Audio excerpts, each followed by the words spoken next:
The Suffering of Pride. There is a well-known Vietnamese story about a young couple who suffered deeply because they didn't practice mindful communication. The husband went off to war and left his pregnant wife behind.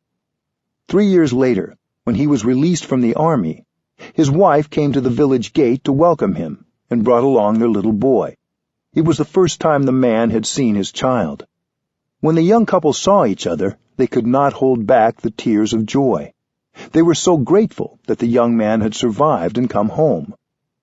In Vietnam, there is a tradition that when an important event happens, we make an offering on an altar to our ancestors and tell them what has happened. The wife went to the market to buy flowers, fruits, and other provisions for an offering to place on the altar. The father stayed home with his son and tried to persuade the little boy to call him Daddy, but the little boy refused. He said, "Mister, you aren't my daddy.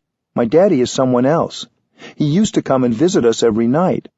Whenever he came, my mother would talk to him for a long time and cry and cry. When my mother sat down, the man sat down. When my mother lay down, he also lay down. So you are not my daddy." Hearing these words, the young father's heart turned to stone. He could no longer smile. He became silent. When his wife returned, the man didn't look at her or speak to her anymore. He was very cold. He acted as though he despised her.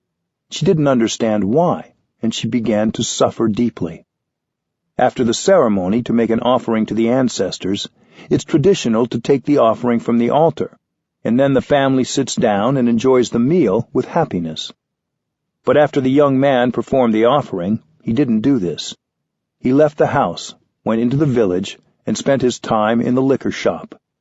He got drunk because he couldn't bear his suffering. When the husband came home, it was very late. He did the same thing every evening. He never talked to his wife, never looked at her, never ate at home. The young lady suffered so much she couldn't bear it, and on the 4th day she jumped into the river and drowned. The evening after the funeral, the young father and the boy came home.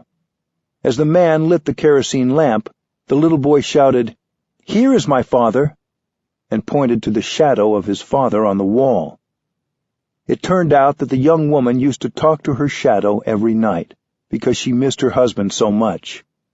One day the little boy had said, "Everyone in the village has a father. Why don't I have one?" In order to calm the little boy, she pointed to her shadow that night on the wall and said, "There is your father."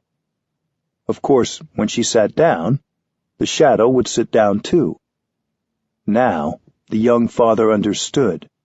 His wrong perception had been wiped away, but it was too late.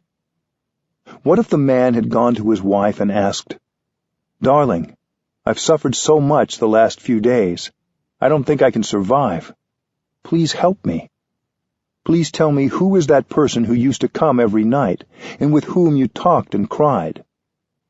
That's a very simple thing to do. If he had done this, the young lady would have had a chance to explain the tragedy